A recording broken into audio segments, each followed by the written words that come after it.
Hi friends, बीते कुछ वक्त में बहुत से लोगों ने क्रिप्टो करेंसी में जबरदस्त प्रॉफिट बनाया और बहुत से लोगों ने लॉस भी बनाया। तो डियर फ्रेंड्स, ऐसे कौन से पैरामीटर्स हैं जिन पैरामीटर्स को समझने के बाद हम भी क्रिप्टो करेंसी में प्रॉफिट बना सकते हैं, और अगर हमने पहले लॉस बनाया है तो आज हम उन पैरामीटर्स को जानने के बाद प्रॉफिट भी बना सकते हैं। क्या आप क्रिप्टो एक्सपर्ट हैं या आप क्रिप्टो के बारे में कुछ भी नहीं जानते? दोनों ही केसेस में ये वीडियो आपके लिए बहुत इंपॉर्टेंट होने वाला है, क्योंकि जो पैरामीटर्स आज मैं आपके साथ शेयर करने वाला हूं, अगर आपने उन पैरामीटर्स पे किसी भी क्रिप्टो करेंसी में काम करने से पहले अगर आपने उस क्रिप्टो करेंसी का आंकलन उन पैरामीटर से किया तो आपको लॉस का सामना कभी भी देखना नहीं पड़ेगा। सो डियर फ्रेंड्स, आइए जानते हैं वो पैरामीटर्स क्या हैं। सबसे पहले टेक्नोलॉजी, दूसरे नंबर पे कंप्लीट डिसेंट्रलाइजेशन, और तीसरी चीज आ गई ग्रोथ। हमें टेक्नोलॉजी को वेरीफाई करना जरूरी है, क्योंकि जो क्रिप्टो करेंसी है उसका पूरा नाम डिसेंट्रलाइज्ड क्रिप्टो करेंसी होता है। इसे डिजिटल करेंसी भी बोलते हैं। ये टोटली जो क्रिप्टो करेंसी है इसका बेस जो है वो टेक्नोलॉजी है। तो टेक्नोलॉजी को वेरीफाई करना बहुत ज्यादा जरूरी है, और कंप्लीट डिसेंट्रलाइजेशन होना, क्योंकि ये डिसेंट्रलाइज क्रिप्टो करेंसी है, किसी के कंट्रोल में नहीं रहती। अगर किसी के कंट्रोल में रहेगी तो इसको सेंट्रलाइज बोलेंगे, लेकिन इसका प्रोटोकॉल ही डिसेंट्रलाइज्ड है। और तीसरी चीज ग्रोथ के लिए हमें क्रिप्टो करेंसी में क्या चीजें देखनी होती हैं। तो आइए डियर फ्रेंड्स, एक एक करके इन तीनों के बारे में जानते हैं। तो सबसे पहला पैरामीटर है dear friends, that is technology. किसी भी क्रिप्टो करेंसी का बेस जो टेक्नोलॉजी है वो ब्लॉकचेन है, क्योंकि क्रिप्टो करेंसी को ब्लॉकचेन टेक्नोलॉजी पे बनाया जाता है। आज जो एंड यूजर हैं, यानी कि आप हैं या हम हैं, वो एप्लीकेशंस या वेबसाइट्स का ही इस्तेमाल करते हैं। लेकिन वो वेबसाइट्स या एप्लीकेशन जिससे हम क्रिप्टो के ट्रांजैक्शंस करते हैं, क्या वो ब्लॉकचेन पे बने हैं या एक सिंपल ऑर्डिनरी सॉफ्टवेयर है? इसके बारे में एक साधारण आदमी जो लेमैन है उसको आइडेंटिफाई करना बहुत मुश्किल होता है। तो जो क्रिप्टो करेंसी है वो ब्लॉकचेन टेक्नोलॉजी पे बना है। तो ब्लॉकचेन पे अगर क्रिप्टो बना है तो वो जेन्युइन है। तो कैसे जानेंगे हम ब्लॉकचेन टेक्नोलॉजी के बारे में? आज मार्केट के अंदर बहुत से पॉपुलर ब्लॉकचेन्स हैं, जैसे इथेरियम है, ट्रोन है, स्मार्ट चेन है, बाइनांस के द्वारा बनाया गया, ओमनी लेयर है, नियो है। तो बेसिकली आज 95% क्रिप्टो करेंसी इन्हीं फेमस ब्लॉकचेन्स के ऊपर बनी है। और अगर आपको पता है कि ये क्रिप्टो करेंसी किसी ब्लॉकचेन पे बनी है तो उसके ब्लॉकचेन एक्सप्लोरर पर जाके हम उस क्रिप्टो करेंसी को आइडेंटिफाई कर सकते हैं कि क्या वो एक्चुअल में सॉफ्टवेयर पे है या एक्चुअल में ब्लॉकचेन पे है।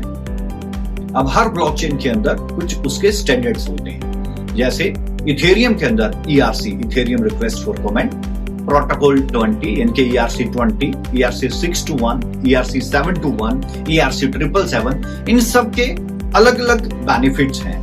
कुछ प्रोटोकॉल्स फंगेबल हैं, कुछ प्रोटोकॉल्स नॉन फंगेबल हैं, यानी कि NFT नॉन फंगेबल टोकन है जिन्हें एक्सचेंज नहीं किया जा सकता। लेकिन दुनिया का सबसे मोस्ट पॉपुलर जो कि एप्लीकेशंस में, जो कि मल्टी यूटिलाइजेशंस में, जिसका API का इंटीग्रेशन बहुत ही आसान है, और सबसे ज्यादा क्रिप्टो करेंसीज उसी प्रोटोकॉल पे बनी है, दैट इज ERC 20। इसी तरीके से ट्रोन की ब्लॉकचेन के ऊपर भी TRC 10, TRC 20, TRC 721 अवेलेबल है। ऐसे ही बाइनांस की ब्लॉकचेन के ऊपर भी अवेलेबल है। इसी तरीके से हर ब्लॉकचेन के ऊपर उसका एक स्टैंडर्ड होता है प्रोटोकॉल का, जिसके ऊपर क्रिप्टो करेंसी को बनाया जाता है। किसी जगह पर आपने सुना होगा कि कई ब्लॉकचेन्स हैं जो फीसेस नहीं लेती। फीस का ना होना क्रिप्टो करेंसी की सक्सेस को नहीं दिखाता। फीस का होना भी क्रिप्टो करेंसी की सक्सेस नहीं दिखाता। लेकिन यह हमें अपनी प्रेजेंस ऑफ माइंड से समझना है कि किस प्रोटोकॉल के ऊपर बनी क्रिप्टो करेंसी मार्केट में मोस्ट कंपैटिबल क्रिप्टो करेंसी है, जो कि आने वाली टेक्नोलॉजी, एक टेक्नोलॉजी जो आज हम जी रहे हैं और एक टेक्नोलॉजी जो अभी आनी है, अगर वो क्रिप्टो करेंसी कंपैटिबल है तो आने वाली टेक्नोलॉजी को भी बड़ी आसानी से खुद को उसके लिए अपडेट कर देगी। किसी भी क्रिप्टो करेंसी को आइडेंटिफाई करने के लिए हमें उसके ब्लॉकचेन के ब्लॉक एक्सप्लोरर पे जाना होता है। जैसे इथेरियम का अपना एक्सप्लोरर है, ट्रोन का अपना है, बाइनांस का अपना है, सबका एक अपना है। इसलिए किसी भी क्रिप्टो करेंसी को आइडेंटिफाई करना हो, अगर वो इन पॉपुलर ब्लॉकचेन के ऊपर है, कि वो इन ब्लॉकचेन के ऊपर बनी है कि नहीं बनी है, या सिर्फ डमी ही लिखा गया है कि वो इन ब्लॉकचेन्स के ऊपर बनी है, तो इसको आइडेंटिफाई करना बहुत ही आसान है। अगर आप इथेरियम की ब्लॉकचेन पे बना है, ईथर etherscan.io इसका ब्लॉकचेन एक्सप्लोरर है, आप इसके ऊपर जाके आइडेंटिफाई कर सकते हैं। अगर ट्रोन पे बनी है तो tronscan.org पे जा सकते हैं। अगर बाइनांस पे बनी है तो bscscan.com के ऊपर जाके हम आइडेंटिफाई कर सकते हैं। एग्जांपल से समझते हैं कि अगर आप tronscan.org पे जाते हैं तो क्या होगा। जितनी भी क्रिप्टो करेंसी ट्रोन की ब्लॉकचेन पे बनी है, सिर्फ आप इसके सर्च बॉक्स में उसका नाम लिखिए, उसका सारा डिटेल आ जाएगा। एग्जांपल जैसे हमने इथेरियम लिखा, इथेरियम का कंप्लीट डिटेल यहां पर आपको ट्रोनस्कैन के ऊपर दिख रहा है। इसी तरीके से जो भी क्रिप्टो करेंसी BSC स्कैन पे बनी होगी वो इसके एक्सप्लोरर के ऊपर रिफ्लेक्ट करेगी, उसकी टोटल सप्लाई रिफ्लेक्ट करेगी, उसकी क्रिएशन डेट रिफ्लेक्ट करेगी और उसकी तमाम information, total supply, circulating supply, उसकी तमाम इंफॉर्मेशन कितने डेसिमल्स हैं वो आपको यहां पर रिफ्लेक्ट करेगी। इसी तरीके से अगर इथेरियम की ब्लॉकचेन के ऊपर कोई क्रिप्टो करेंसी क्रिएट हुई है तो etherscan.io के ऊपर जाके आप उस करेंसी को आइडेंटिफाई कर सकते हो। आप etherscan.io पे जाएं और LPNT लिखें तो उसका पूरा नाम जैसे दिखाया गया, लग्जूरियस प्रो नेटवर्क टोकन, और क्लिक करते ही आपको उसको टोटल सप्लाई कितना है, उसके कितने डेसिमल्स हैं, उसकी तमाम इंफॉर्मेशन यहां पर आ गई। अगर यहां पर ये इंफॉर्मेशन ना आती तो इसका मतलब सिर्फ ये नाम की क्रिप्टो करेंसी है, यहां पर ना होने का मतलब वो क्रिप्टो करेंसी नहीं है। लेकिन इसका नाम यहां पर आ रहा है, दैट मींस वो इथेरियम की ब्लॉकचेन पे बना है और इसका स्टैंडर्ड ERC20 वो भी यहां पर मेंशन किया गया है। अगर आप ब्लॉकचेन एक्सप्लोरर के बारे में भी नहीं जानते तो और भी आसान तरीका है किसी भी क्रिप्टो करेंसी की टेक्निकलिटीज को यानी कि टेक्नोलॉजी को वेरीफाई करने का। डियर फ्रेंड्स, मार्केट में 4 लाख से ज्यादा क्रिप्टो करेंसीज हैं और हर रोज नई क्रिप्टो करेंसीज मार्केट के अंदर आती जा रही है। लेकिन एक प्लेटफॉर्म है दैट इज www.coinmarketcap.com। एक वो प्लेटफॉर्म है, इस पे केवल वही क्रिप्टो करेंसी रजिस्टर्ड होती है जो क्रिप्टो करेंसी टेक्निकली पूर्ण रूप से बिल्कुल सक्सेस हो, यानी कि जिसकी टेक्निकल पैरामीटर्स कंप्लीट हो चुके हैं। तो डियर फ्रेंड, 4 लाख से ज्यादा क्रिप्टो करेंसी हैं, लेकिन टेक्निकल पैरामीटर केवल 9000 ही क्रिप्टो करेंसी पूरी कर पा रही हैं। तो इसका मतलब यह हुआ क्रिप्टो करेंसी कितनी भी हो, लेकिन जो क्रिप्टो करेंसी टेक्नोलॉजी की दुनिया में टेक्निकल पैरामीटर्स कंप्लीट कर रही है वही असली क्रिप्टो करेंसी है। तो डियर फ्रेंड्स, जब भी आपको कॉइन मार्केट कैप में किसी क्रिप्टो करेंसी को खुद को रजिस्टर्ड करना होता है तो उसे तमाम टेक्निकलिटीज, चाहे वो कोडिंग हो, चाहे वो ब्लॉक एक्सप्लोरर हो, चाहे फ्रेमवर्क हो, चाहे गिटहब हो, उसे सारा का सारा वहां पर मेंशन करना पड़ता है, अपने ब्लॉकचेन की डिटेल को मेंशन करना पड़ता है। और अगर वो ब्लॉकचेन पे है तो ही वो कॉइन मार्केट कैप पे आएगा। रिपीट, अगर वो ब्लॉकचेन पे है तो ही वो कॉइन मार्केट कैप पे रजिस्टर्ड हो सकता है। तो अगर कोई कॉइन मार्केट कैप पे रजिस्टर्ड है तो उससे एक चीज तो क्लियर होती है कि वो ब्लॉकचेन पे है और वो एक असली डिजिटल करेंसी है, यानी कि डिजिटल क्रिप्टो करेंसी है। लेकिन डियर फ्रेंड्स, उसका स्टैंडर्ड जान लेना जरूरी है, वो ERC20 है, TRC20 है, या किस प्रोटोकॉल के ऊपर उसको बनाया गया है, क्या वो मार्केट का कंपैटिबल प्रोटोकॉल है कि नहीं, ये देखना बहुत ज्यादा जरूरी। तो जैसे ही मैं यहां पर इथेरियम को क्लिक करूंगा तो यहां पर इथेरियम की तमाम डिटेल आ गई। डियर फ्रेंड्स, एक छोटा सा मिथ्य है, etherscan.io ये एक ब्लॉकचेन एक्सप्लोरर है इथेरियम का, लेकिन बहुत से लोगों को मैंने कहते सुना ये इथेरियम का नहीं है, ये किसी और ने बना रखा है। तो जब आप कॉइन मार्केट कैप पे इथेरियम को वैलिडेट करते हैं, आप क्लिक करते हैं इथेरियम पे, तो इथेरियम की जो तमाम डिटेल आती है, तो जब आप एक्सप्लोरर पे क्लिक कर रहे हैं तो आप देखोगे सबसे पहले ब्लॉक एक्सप्लोरर, इनके ब्लॉकचेन एक्सप्लोरर में etherscan.io ही लिखा है, बाकी सारी चीजें बाद में लिखी। तो इस मिथ्या से बाहर निकलिए, etherscan.io एक्चुअल में इथेरियम की ब्लॉकचेन का ही ब्लॉकचेन एक्सप्लोरर है। डियर फ्रेंड्स, इसी कॉइन मार्केट कैप के ऊपर अगर आप LPNT को वेरीफाई करते हो तो इसकी सर्च में जैसे ही आप LPNT लिखते हो तो LPNT की तमाम डिटेल आपके सामने आ जाती है। इसका मतलब यह हुआ कि 4 लाख से ज्यादा क्रिप्टो करेंसीज हैं, लेकिन टेक्निकल पैरामीटर में 9000 है और उसके अंदर LPN टोकन भी है। etherscan.io के अलावा भी इथेरियम के और ब्लॉक एक्सप्लोरर हैं जहां पर आप इंफॉर्मेशन ले सकते हैं। एग्जांपल के तौर पे ETH.tokenview.com, आप यहां पर जाकर भी किसी टोकन की इंफॉर्मेशन ले सकते हैं, जैसे LPNT की। आप क्लिक करेंगे तो इसकी लास्ट ट्रांजैक्शंस और कंप्लीट ट्रांजैक्शन की भी और पूरी सप्लाई, डेसिमल्स, तमाम इंफॉर्मेशन आपको यहां पर मिलेगी। इसके बाद blockchair.com भी है, यहां पर भी आप तमाम इंफॉर्मेशन, लास्ट ट्रांजैक्शंस, इथेरियम की ब्लॉकचेन पे बने क्रिप्टो करेंसी की चेक कर सकते हैं। इसके बाद ethplorer.io, यहां पर आप कैंडल्स तक देख सकते हैं, उसकी ट्रेडिंग, उसका प्राइस कितना गेन कर रहा है, कितना फॉल कर रहा है, आप तमाम इंफॉर्मेशन ethplorer.io के ऊपर भी चेक कर सकते हैं। तो एक बात निकल के आती है, अगर कॉइन मार्केट कैप पे और वर्ल्ड की किसी फेमस एक्सचेंज के ऊपर है। दूसरी चीज, कंप्लीट डिसेंट्रलाइजेशन। जबकि करेंसी को बोला ही डिसेंट्रलाइज क्रिप्टो करेंसी जाता है, तो ये कंप्लीट डिसेंट्रलाइजेशन क्या है? देखिए डियर फ्रेंड्स, आज 95% क्रिप्टो करेंसी प्री माइंड बनती हैं, जो बनने के बाद POS यानी कि प्रूफ ऑफ स्टेक होती हैं। और ये प्रूफ ऑफ स्टेक का मतलब है कि वो करेंसी बनने के बाद एक वॉलेट के अंदर है, और वो वॉलेट जिसके कंट्रोल में है वो करेंसी उसके कंट्रोल में है। लेकिन इसे बोला जाता है डिसेंट्रलाइज क्रिप्टो करेंसी, मतलब इस वॉलेट में जो एसेट है वो तो डिसेंट्रलाइज्ड है, लेकिन इस एसेट का जो मूवमेंट है अभी वो डिसेंट्रलाइज नहीं हुआ है। तो ये डिसेंट्रलाइज कब होता है? जब ये वॉलेट किसी भी एक्सचेंज के ऊपर लिस्ट कर दिया जाता है। जब भी कोई क्रिप्टो करेंसी एक्सचेंज पे लोड हो जाती है तो वो POS से POW यानी कि प्रूफ ऑफ वर्क बन जाती है, और एक्सचेंज पे लोड होने के बाद उसे कभी भी खरीदा जा सकता है, कभी भी बेचा जा सकता है, और कितनी भी क्वांटिटी में खरीदा जा सकता है और कितनी भी क्वांटिटी में बेचा जा सकता है। तो ये होता है किसी भी क्रिप्टो करेंसी का कंप्लीट डिसेंट्रलाइजेशन। एसेट तो डिसेंट्रलाइज्ड है, लेकिन अब और एक्सचेंज पर लिस्ट होने के बाद किसी के कंट्रोल में नहीं रहती, तो कभी भी खरीदा जा सकता है, कभी भी बेचा जा सकता है। That is the complete decentralization. और एक्सचेंज पे आने का मतलब ये भी होता है कि ये ब्लॉकचेन टेक्नोलॉजी के ऊपर है, और इसके टेक्निकल पैरामीटर पूरे के पूरे बेस्ट है, क्योंकि किसी एक्सचेंज पे या कॉइन मार्केट कैप पे आने के लिए उसको तकरीबन 70 से 80 पॉइंट होते हैं जो चेकलिस्ट फॉर्म के फिल करने पड़ते हैं, और अगर वो टेक्निकल पैरामीटर्स पे बेस्ट होता है तो ही कॉइन मार्केट कैप पे और तो ही एक्सचेंज पे लिस्ट हो पाता है। तो डियर फ्रेंड, तीसरा पॉइंट आता है, दैट इज ग्रोथ। ग्रोथ के लिए हमें क्या देखना है? देखो डियर फ्रेंड्स, टेक्नोलॉजी में मान लिया बहुत बेस्ट क्रिप्टो करेंसी बनी है, डिसेंट्रलाइजेशन में, कंप्लीट डिसेंट्रलाइजेशन में मान लिया कि ये वर्ल्ड की नंबर 1 एक्सचेंज के ऊपर लोड है, लेकिन इसका मतलब ये नहीं कि ये नंबर 1 एक्सचेंज पे है और दुनिया की सबसे बेस्ट ब्लॉकचेन पे बना है फिर भी ये सक्सेस होगी।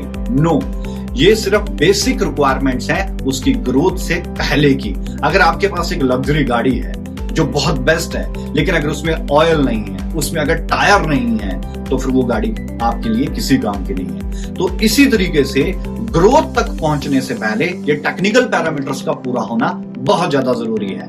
अब बात करते हैं ग्रोथ। ग्रोथ के लिए किसी भी क्रिप्टो करेंसी की 3 चीजें चेक करना जरूरी है, जिसमें से सबसे पहली है utilization, then circulation, then demand and supply.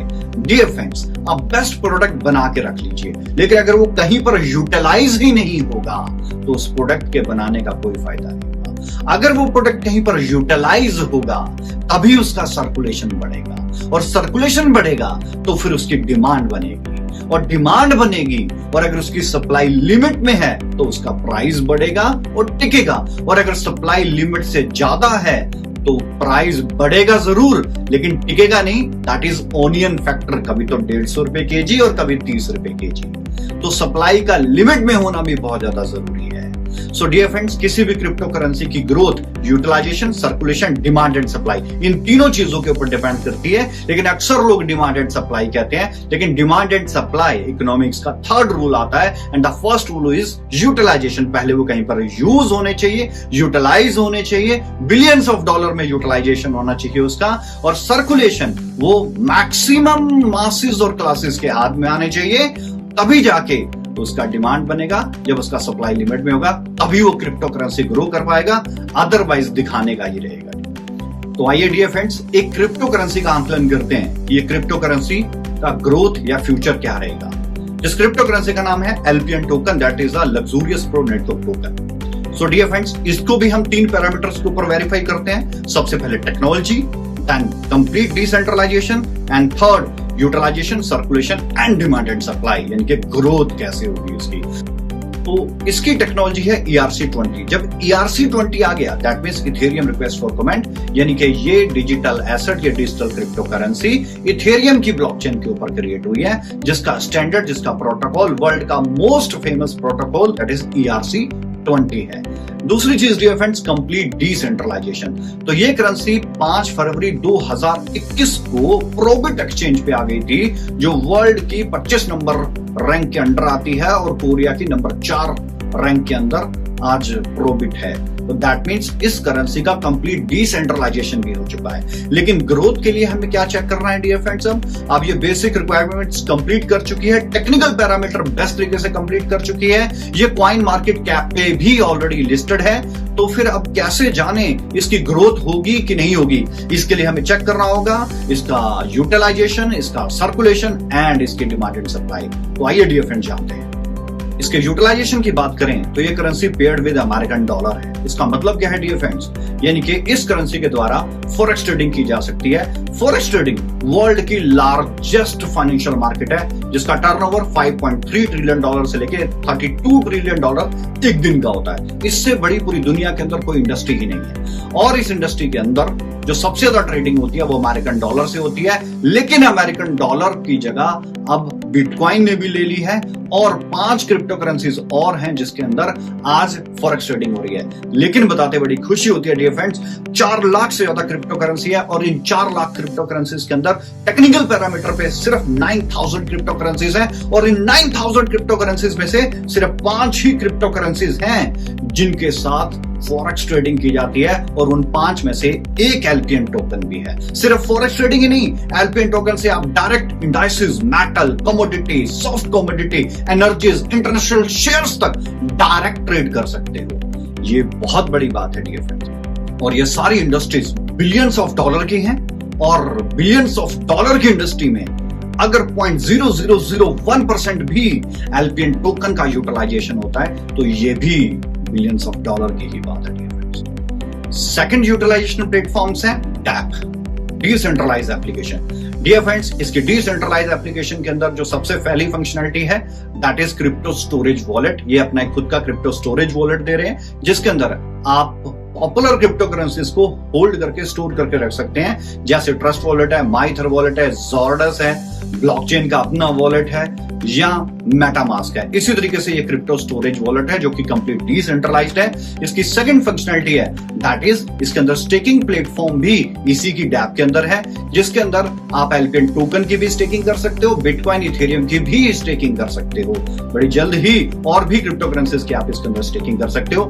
तीसरी फंक्शनलिटी है जो कि है स्वैपिंग प्लेटफॉर्म। जैसे आज मेजर क्रिप्टो करेंसीज के अंदर अगर आपको खुद को चेंज करना है और अगर आप चेंज पे नहीं जाना चाहते, जहां पर आपको लगता है कि फीस ज्यादा होती है, तो लोग अक्सर स्वैपिंग प्लेटफॉर्म का इस्तेमाल करते हैं। तो यहां पर स्वैपिंग प्लेटफॉर्म ऑटोमेटिकली इसी की डैप के अंदर दिया जा रहा है। दैट मींस आप एलपीएन टोकन को इथेरियम, टेथर या बिटकॉइन के अंदर ऑटोमेटिकली यहीं पर स्वैप कर सकते हो, no need to go on another platform.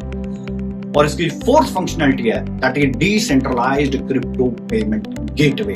और ये गेटवे का भी सारा जो प्रारूप है वो एलपीएन टोकन से मूवमेंट पे ही आएगा। फ्रेंड्स, इसका नेक्स्ट प्लेटफॉर्म है that is decentralized multi utility application.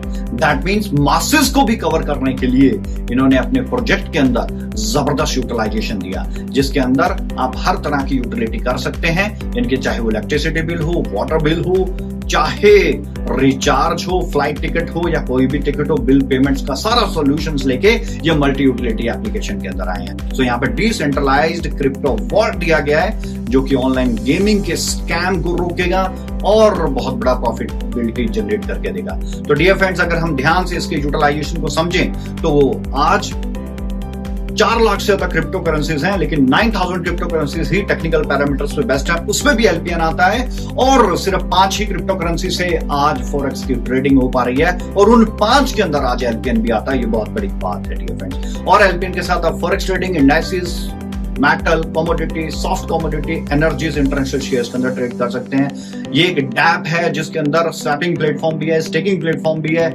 Staking भी बहुत बड़े पैमाने के ऊपर होती है और साथ में डिसेंट्रलाइज्ड क्रिप्टो पेमेंट गेटवे है, क्रिप्टो स्टोरेज वॉलेट भी है, साथ में मल्टी यूटिलिटी की एक अलग से एप्लीकेशन है, साथ में डिसेंट्रलाइज्ड क्रिप्टो वॉल्ट है जो कि गेमिंग सॉल्यूशंस लेके आए हैं। इसके बाद LPNT वीजा कार्ड भी लेके आ रहा है और भी लेटेस्ट टेक्नोलॉजीज के साथ मार्केट के अंदर आ रहा है। तो जब इतना सॉलिड यूटिलाइजेशन होगा तो इसका सर्कुलेशन ऑटोमेटिकली बढ़ेगा और अगर इसकी सप्लाई लिमिट में रहेगी तो इसके प्राइस को बढ़ने से कोई नहीं रोक सकता डियर फ्रेंड्स। तो आइए फ्रेंड्स जानते हैं इसकी डिमांड एंड सप्लाई, इनके सप्लाई कितनी है। इनकी टोटल सप्लाई 80 मिलियन है यानी कि 8 करोड़ है, जिसमें से 4 करोड़ एक्सचेंज के लिए रखे हैं, 1 करोड़ ICO के लिए और 2 करोड़ 10 लाख अपनी कम्युनिटी के लिए and remaining rest is ecosystem के डेवलपमेंट के लिए। तो एक्सचेंज के लिए 4 करोड़ है, that means limited he supply है और इतना बड़ा यूटिलाइजेशन है और सर्कुलेशन बढ़ता जा रहा है तो इसका प्राइस भी ऑटोमेटिकली ग्रो करेगा ही करेगा।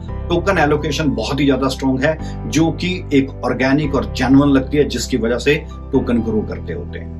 So these words, thank you so much dear friends. Last तक बने रहने के लिए बहुत बहुत शुक्रिया। Thank you so much.